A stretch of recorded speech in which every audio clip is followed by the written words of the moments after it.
கிறிஸ்துவுக்குள் மிகவும் பிரியமானவர்களே, போப் பிரான்சிஸ் அவர்கள் மறைவுக்கு பிறகு புதிய போப் தேர்ந்தெடுப்பு நிகழ்வு தற்பொழுது நடைபெற்று முடிந்திருக்கிறது.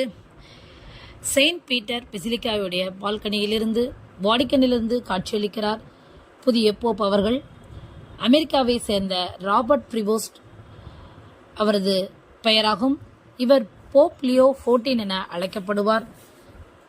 புதிய போப் தோன்றி கத்தோலிக்க மக்களுக்கு காட்சியளிக்கும் காட்சியை நாம் பார்க்கிறோம். போப் பிரான்சிஸ் மறைவிற்கு பிறகு புதிய போப் தேர்ந்தெடுப்பதற்காக கார்டினல்கள் ஒன்று கூடி இன்று 2வது நாளாக புதிய போப்பை தேர்ந்தெடுத்துள்ளனர். 133 கார்டினல்கள் வாக்களித்து பெரும்பான்மை வாக்குகளை பெற்று தற்பொழுது ராபர்ட் பிரிவோஸ்ட் புதிய போப்பாக தேர்ந்தெடுக்கப்பட்டுள்ளார். அவர் தேர்ந்தெடுக்கப்பட்டதை அறிவிக்கும்படியாக சிஸ்டன் தேவாலயத்திலிருந்து சிம்னியிலிருந்து வெள்ளைப்புகை வெளியேற்றப்பட்டது. கூடியிருந்த லட்சக்கணக்கான மக்கள் உற்சாக கரவொலி எழுப்பி தங்கள் சந்தோஷத்தை தெரிவித்தனர். தற்பொழுது அமெரிக்காவில் இருந்து தேர்ந்தெடுக்கப்பட்ட முதல் போப் என்ற பெயரை பெற்றுள்ளார். 69 வயதான அவர் சிகாகோ ஈனாயை சேர்ந்தவர். ஃபர்ஸ்ட் எவர் போப் அவர் யுனைடெட் ஸ்டேட்ஸ் அமெரிக்காவை சேர்ந்தவர்.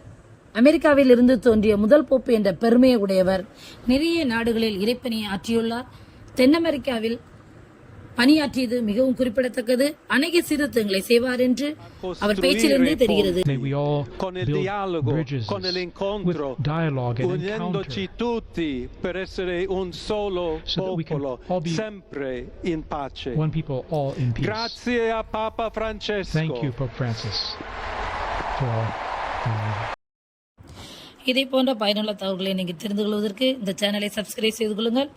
அது உங்களுடைய ஆவிக்குரிய வாழ்க்கைக்கு பிரயோஜனமாக இருக்கும். நீங்கள் ஜெபிப்பதற்கு ஏதுவாக இருக்கும். புதிய போப்பிற்காக நாம் அனைவரும் ஜெபித்துக் கொள்வோம்.